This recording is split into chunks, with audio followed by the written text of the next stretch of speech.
Bonsoir à tous et bienvenue dans cette édition. Tout d'abord, la météo qui prévoit des activités pluvio-orageuses faibles à localement modérées en cours de nuit sur le Tamesna, le nord Manga, les régions de Maradi, Tawa ainsi que sur celle du fleuve. Présentation, Madame Ousmane Binta Adam.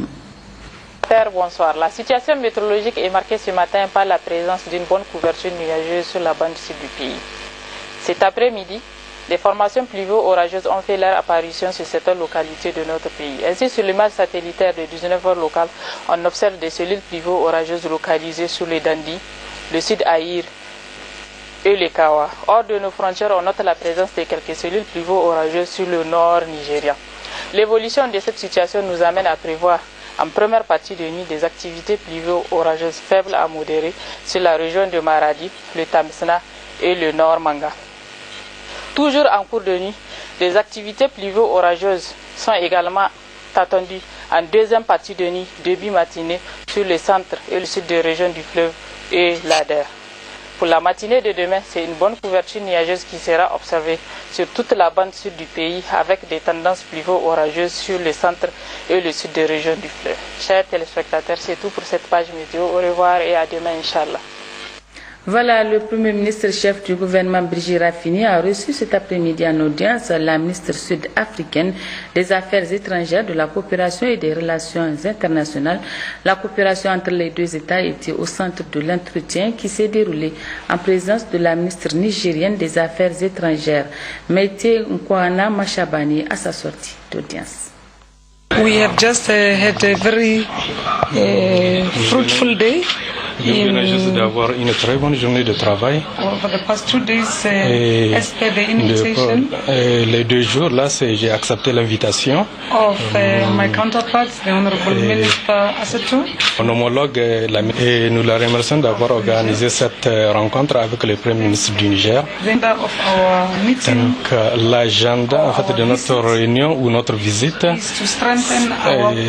c'est de renforcer notre relation politique et le secteur socio-culturel à travers notre commission mixte de coopération.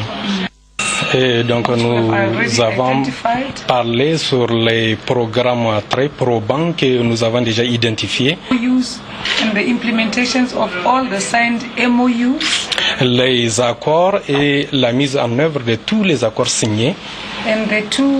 Very, very important outstanding MOUs that are ready for signing, in particular in mining and mineral resources. Et les 2 accords qui sont très importants, qui sont là en attente dans le secteur minier et énergétique. And also in trade and industrialization. Et aussi dans le commerce et l'industrialisation. L'un des mobiles en fait de ma visite ici, c'est de dire au président Issoufou que le président Zuma a accepté son invitation pour revenir ici au Niger. Mon homologue Assata et moi-même, nous allons continuer d'œuvrer en fait pour voir les avancées déjà faites dans cette coopération entre les 2 pays.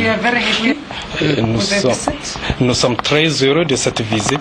Nous sommes en compagnie des responsables de notre gouvernement et ils sont déjà dans des réunions avec les différents secteurs qui nous concernent et ils vont nous aider à mieux en fait capitaliser tous les bénéfices de cette rencontre, de cette visite. La première dame Haja Essata Issoufou, présidente de la fondation Gourivi Meilleur, a effectué une série de visites dans la commune d'Ilela. C'est ainsi qu'elle s'est rendue sur les sites maraîchers des femmes d'Ilela, un site offert par la fondation Gourivi Meilleur. Haja Essata Issoufou a également visité le centre de formation et de métier et l'union des coopérations maraîchères d'Ilela. Objectif, s'enquérir des activités menées par les femmes au niveau de ce site. Nous y reviendrons au cours de notre édition de demain, Inch'Allah. La Commission nationale des droits humains CNDH, en partenariat avec le réseau des institutions des droits de l'homme, organise depuis ce matin à l'auditorium Sanibako du ministère des Affaires étrangères un atelier de formation à l'intention des membres et personnels administratifs et techniques de la CNDH. Compte rendu James Didier et Salif Garba. Dans le cadre de l'accomplissement de sa mission, c'est de la promotion de la protection des droits humains, la Commission nationale des droits humains, autorité administrative indépendante, l'émanation de la Constitution du 25 novembre 2010, en collaboration avec le réseau des institutions des droits de l'homme en Afrique de l'Ouest, organise cette session de formation à l'attention des membres et personnels administratifs et techniques de la CNDH pour un meilleur rendement et la visibilité de la mission de l'institution. Dans son intervention, le secrétaire exécutif du réseau des institutions des droits de l'homme en Afrique de l'Ouest, après avoir rappelé l'importance et le rôle que jouent les institutions des droits de l'homme dans le cadre de la consolidation de la démocratie en Afrique, Seka Bamazi a défini les thématiques relatives aux techniques d'investigation, l'élaboration et la production des rapports qui feront l'objet d'échanges au cours de cette formation. Le ministre de la Justice, garde des Sceaux, dans son allocution, a réaffirmé l'engagement du gouvernement à promouvoir la protection des droits de l'homme par la mise en place d'institutions fortes, démocratiques et crédibles. Les droits humains sont universels, inaliénables et identiques pour tous, et d'assurer l'effectivité des droits humains sur toute l'étendue du territoire, traduisant ainsi en actes concrets l'engagement numéro 1 du président de la République, son Excellence M. Issoufou Mahamadou, de doter le Niger d'institutions démocratiques fortes et crédibles. Le gouvernement restera attentif dans l'analyse des propositions et des mesures correctives sur toutes les violations des droits de l'homme, d'où qu'elles viennent et quels que soient leurs auteurs. Je voudrais ici vous réaffirmer le soutien ferme et indéfectible du ministère de la Justice à œuvrer à vos côtés pour le rayonnement des activités de votre commission et pour une institution encore plus forte. Le président de la CNDH, dans son discours d'ouverture de cet atelier, a révélé l'opportunité de cette formation à l'endroit des cadres de son institution. Cet atelier de formation, dis-je, vient à point nommé en ce qu'il permettra de renforcer les capacités des membres et personnels administratifs et techniques de la CNDH, aussi bien dans le cadre de la promotion que dans celui de la protection des droits humains, l'élaboration des rapports périodiques et ou alternatifs, les procédures d'accréditation auprès du CIC, les mécanismes régionaux et sous-régionaux des droits humains, les méthodes et techniques d'enquête et d'investigation. Ainsi, le Niger est le 9e pays à bénéficier de cette session de formation pour le renforcement des capacités des membres et personnels administratifs et techniques de la Commission nationale des droits humains initiée par le réseau des institutions des droits de l'homme en Afrique de l'Ouest. Signature cet après-midi entre le ministre du Plan, Amadou Boubacar Sissé, et le représentant résident de la Banque mondiale au Niger de l'accord de don pour le financement du projet d'appui au climat des affaires et à la compétitivité. Cette signature entre le gouvernement du Niger et la Banque mondiale s'élève à un montant de 18,28 millions de dollars américains, soit environ 9 milliards de francs CFA. Compte rendu Khadija Hassan et Bachir Harouna. L'objectif de ce fonds est d'améliorer les éléments critiques du climat des investissements tels que la problématique de la justice commerciale, l'accès au financement, la réduction des tracasseries routières entre autres et vise également à renforcer la compétitivité des petites et moyennes entreprises dans les chaînes de valeur agricoles. Un projet qui constitue un des volets essentiels du programme de soutien du gouvernement danois au programme de développement économique et social et à l'initiative 3N. Le présent accord correspond à la première tranche d'un montant de 1 600 000 dollars US, déjà mise à la disposition par la coopération danoise, et un second versement d'environ 4 millions de dollars US interviendra avant le 15 septembre et permettra d'engager effectivement les activités au titre de ce projet. Le solde sera décaissé par contribution annuelle jusqu'en 2018. Cet échéancier pourrait cependant être révisé en fonction de la mise en place accélérée du projet. Excellence, Monsieur le ministre d'État, nous espérons pouvoir compter sur votre engagement habituel pour que les conditions de mise en vigueur que nous avons allégées autant que faire se peut soient remplies dans les meilleurs délais, afin que les activités du projet puissent démarrer. Cette aide non remboursable d'un montant d'environ 9 milliards de francs CFA que le gouvernement danois a bien voulu mettre à la disposition du Niger honore l'engagement pris lors de la table ronde de Paris par le Royaume de Danemark pour appuyer les efforts du gouvernement de la 7e République dans la mise en œuvre de son programme de développement économique et social, précise le ministre d'État Amadou Boubacar Sissi. Par ce don, le Royaume du Danemark honore ainsi l'engagement pris lors de la table ronde de Paris d'appuyer les efforts du gouvernement de la 7e République dans la mise en œuvre de son plan de développement économique et social, PDS. Et c'est pourquoi je voudrais, au nom du président de la République et du gouvernement, des populations nigériennes, exprimer notre profonde gratitude et notre reconnaissance pour ce précieux concours et les multiples appuis de la coopération danoise que la coopération danoise a toujours apporté à notre pays dans plusieurs domaines de l'économie nationale, tels que le développement rural, l'hydraulique, ainsi que la promotion de la bonne gouvernance. Et il me plaît ainsi aussi de remercier la Banque mondiale dans son rôle de partenaire technique dans la mise en œuvre de cet appui à travers un accord d'administration signé avec la coopération danoise. Et c'est le lieu de féliciter en particulier les équipes de la Banque mondiale pour leur dévouement et leur engagement qui ont permis l'instruction diligente et l'approbation finale de cet important financement en faveur de notre pays par les instances compétentes de la Banque. Et à travers ce financement, le Royaume du Danemark assure ainsi la continuité de sa présence auprès des populations nigériennes. En outre, il me plaît de faire remarquer que la coopération danoise poursuit également dans notre pays ses interventions dans le domaine de l'hydraulique et de la promotion de l'état de droit.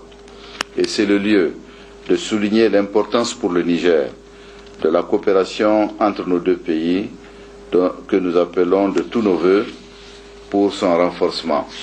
Il a enfin souligné que toutes les dispositions seront prises pour garantir une bonne exécution de ce projet. Le ministre d'État, ministre de l'Agriculture, Maïdaji Alambey, a procédé au lancement officiel des travaux de construction de plusieurs infrastructures. Les détails avec Nanmare Moutari et Taïro Hassan. Cette cérémonie de lancement officiel des travaux de construction de plusieurs infrastructures prévues pour le fonctionnement optimal du Centre national de spécialisation en élevage et du Conseil national de la recherche agricole entre dans le cadre de la mise en œuvre du programme de productivité agricole en Afrique de l'Ouest PPA au Niger. Un projet initié pour donner corps au Conseil national de la recherche agricole et au Centre national de spécialisation en élevage. Le PPAO est financé par un prêt programmatique adaptatif de 2 ans de 2 phases de 5 ans chacune pour réaliser et réhabiliter des infrastructures, mais aussi appuyer la mise en œuvre de l'initiative 3N. Il s'agit du siège du CNRA qui comprend un bâtiment de niveau muni d'une quinzaine de bureaux, de salles de réunion, d'un centre de documentation pour un coût total estimé à 296 500 164 francs CFA. Du siège du Centre national de spécialisation en élevage, ce centre comprendra un bâtiment de niveau avec une vingtaine de bureaux, 2 salles de réunion, 2 grandes salles de conférence, un centre de documentation, le tout pour un montant de 387 090 062 francs CFA. D'un laboratoire de production de vaccins au laboratoire central de l'élevage, Labocel, de 2 lyophilisateurs pour quelques 800 millions de francs CFA. Le coût estimé de ce laboratoire est de 152 395 469 francs CFA. De la construction de bureaux et de salles de cours pour les enseignements du master de biotechnologie de la faculté d'agronomie et de l'extension du laboratoire de production d'azote liquide pour un montant de 160 869 1354 francs CFA. De la construction de la station sahélienne expérimentale à la station de Toukounous, qui fait la fierté de notre élevage en matière de sélection et de diffusion de la race Azawak, de la construction de stations spécialisées de Maradi pour la multiplication et la diffusion de la chèvre rousse et des serras de Kolo et Tawa pour l'alimentation animale.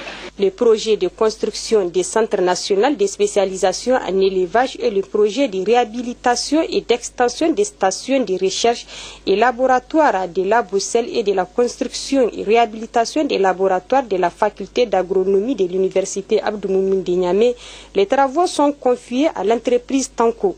L'entrepreneur est déjà sur place pour le démarrage des travaux afin de respecter les délais impartis. Le PPAO est entré en vigueur le 11 octobre 2011 et est actuellement dans sa 4e année de mise en œuvre. Le montant de son financement s'élève à 14,8 milliards de francs CFA. De sa création à aujourd'hui, le PPAO a enregistré des résultats appréciables dans le domaine de la maîtrise de production animale et l'accroissement de la productivité agricole notamment. Et puis, dans le cadre des consultations bilatérales, la ministre des Relations internationales et de la coopération de l'Afrique du Sud effectue une visite de travail au Niger. Mme Maïté Nkoana Machabane et la ministre nigérienne des Affaires étrangères, Mme Kane Aïchatou Boulama, ont eu une séance de travail élargie aux délégations des deux pays, au cours de laquelle les hôtes ont fait le tour des questions bilatérales, régionales et internationales. Le résumé de Moustapha Tinaoud et Tahir Hassan. Après un tête-à-tête entre les deux hôtes, à savoir la ministre nigérienne des Affaires étrangères, Mme Kane Aïchatou Boulama, et celle des Relations internationales et de la coopération de l'Afrique du Sud, les travaux entre les deux délégations se sont ouverts dans la salle de réunion du ministère des Affaires étrangères. Dans son mot introductif, la ministre des Affaires étrangères, de la coopération, de l'intégration africaine et des Nigériens à l'extérieur a d'abord souhaité la chaleureuse bienvenue à son hôte, Mme Maïté Nkoana Machabane, ministre des Relations internationales, de la coopération de la République d'Afrique du Sud. Rappelant les bonnes relations qui ont toujours uni les deux pays, Mme Boulama Kane a indiqué que le Niger, depuis l'époque de l'apartheid, s'est illustré par un soutien permanent et indéfectible au peuple sud-africain dans toutes les instances africaines et internationales. La solidarité du Niger et de son peuple n'a jamais failli, que ce soit à travers l'État, la société civile, les artistes et bien d'autres, dira Boulama Kane Aïchatou, qui a salué au passage la mémoire de Nelson Mandela qu'elle qualifie de patrimoine de l'humanité. Les relations diplomatiques entre le Niger et l'Afrique du Sud connaîtront d'ailleurs un tournant décisif en 1994, précisa la ministre nigérienne des Affaires étrangères. Avec l'établissement en 1994 de relations diplomatiques entre le Niger et l'Afrique du Sud et la signature d'un accord cadre de coopération le 18 mars 2006, suivi de la signature d'un accord portant création d'une commission mixte de coopération en 2007, les fondations d'une coopération dynamique et durable ont été véritablement posées. Aujourd'hui, Excellence, Madame la Ministre, les circonstances font que vous et moi sommes les porte-flambeaux de cette coopération. Connaissant votre dynamisme et votre engagement, renforcé par le leadership incontestable de son Excellence le Président Jacob Zuma, je suis persuadé que nous connaîtrons des avancées significatives dans les domaines de coopération tels que les mines, la promotion du commerce et de l'investissement, les transports, l'artisanat, la santé, l'agriculture, les infrastructures et l'énergie. Pour ma part, et ce sous le haute directive de son Excellence Issou Mahamadou, Président de la République, je puis vous assurer de ma détermination à travailler main dans la main avec vous afin de renforcer les liens entre nos deux pays pour le bénéfice mutuel de nos deux peuples. Notre vision politique commune et l'amitié qui lie nos deux chefs d'État sont, j'en suis sûr, le gage du raffermissement de cette coopération. Votre présente visite de travail à Niamey en est, s'il en est besoin, une preuve patente. Les échanges que nous aurons au cours de votre visite de travail nous permettront d'imprimer de grandes avancées aux questions relatives aux mines, au commerce et la promotion des investissements. La grande commission mixte que nous réunirons prochainement nous donnera l'occasion et le plaisir de vous accueillir à nouveau à Niamey pour consigner ces avancées et évaluer la mise en œuvre des actions retenues. En réponse à cette allocution, la ministre des Relations internationales et de la coopération de l'Afrique du Sud s'est d'abord réjouie de l'accueil qui a été réservé à sa délégation, mais surtout de l'excellence des relations de coopération qui unissent les deux pays. L'établissement de la commission mixte de coopération en octobre 2013 a été un facteur positif dans le renforcement de cette coopération bilatérale, tout comme l'ouverture officielle pour la première fois en 2012 de l'ambassade du Niger à Pretoria, a expliqué Mme Maïté Ankwana Machabane. Sous l'impulsion du président Jacob Zuma et de Mamadou Issoufou, dira Mme Machabane, c'est un nouveau souffle qui est insufflé à cette coopération bilatérale qui embrasse plusieurs domaines comme les mines, l'énergie, les industries, le transport, l'agriculture, la santé, mais aussi l'environnement, à travers notamment les changements climatiques. Tous ces domaines de coopération doivent faire l'objet d'un examen minutieux au cours de cette visite qui donne déjà le gage d'un véritable succès diplomatique. Cette visite de travail de la ministre sud-africaine des Relations internationales et de la coopération dans notre pays a été sanctionnée par un communiqué final dont la teneur est résumée par Moustapha Tino. Au cours de leur entretien en tête-à-tête et de la séance élargie de travail, les deux ministres ont fait le tour des questions bilatérales, régionales et internationales d'intérêt commun. Elles ont exprimé leur satisfaction quant à l'excellence de la coopération qui existe entre les deux pays. Les ministres Maïté Kwana Machabane et Aïchetou Boulama Kane ont exprimé leur satisfaction sur l'état actuel de la coopération bilatérale telle qu'elle est menée dans le cadre de la commission mixte de coopération et ont souligné leur détermination à la renforcer et à l'élargir. Les deux ministres se sont félicités de la décision de renforcer cette coopération dans tous les secteurs, notamment dans les secteurs des mines et de la géologie. À cet effet, un mémorandum d'entente a été finalisé au cours des travaux et sera signé au plus tard en décembre 2015. La ministre des Affaires étrangères, de la coopération, de l'intégration africaine et des Nigériens à l'extérieur, Mme Aïchetou Boulama Kane, a exprimé toute la gratitude du gouvernement et du peuple nigérien au gouvernement et au peuple frère sud-africain pour ses multiples gestes de solidarité. A noté par ailleurs qu'au cours de sa visite de travail, Mme Maïté Nkwana Machabane, ministre des Relations internationales et de la coopération de la République d'Afrique du Sud, a rendu une visite de courtoisie à son Excellence Brigitte Raffini, Premier ministre chef du gouvernement de la République du Niger. Fin des travaux de la première session ordinaire du Parlement des jeunes au titre de l'année 2015 à Agadez. La cérémonie de clôture s'est déroulée en présence des autorités régionales. Compte rendu Ibrahim Soumaïla et Ibrahim Amadou. La première session ordinaire du Parlement des jeunes s'achève sur une note de satisfaction totale. Pendant 10 jours d'intenses travaux en présence du secrétaire général adjoint de la région, M. Abdraman Moussa, du président des réseaux du Parlement des jeunes, honorable Idrissa Medajin, de l'honorable Zenedou Gado Sabou, ainsi que du premier vice-président du conseil régional d'Agadez, M. Aklou Sidi Sidi, et du deuxième vice-maire de la commune urbaine d'Agadez, M. Ahmed Koussa. La présidente Rachida Soumana a prononcé son discours de clôture de la première session ordinaire du Parlement des jeunes au titre de l'année 2015. Entamé il y a de cela 10 jours, les travaux de la première session ordinaire du Parlement des jeunes prenant fin aujourd'hui sur une note de satisfaction. Je voudrais féliciter mes collègues jeunes parlementaires pour l'abnégation avec laquelle ils se sont mis au travail, ce qui nous a permis d'épuiser notre calendrier.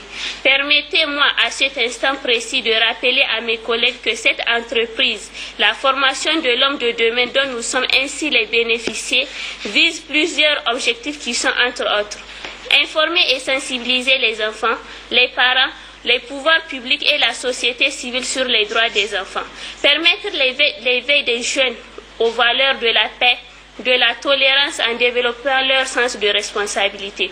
Protéger les enfants contre les violences et les pratiques et coutumes néfastes à leur épanouissement.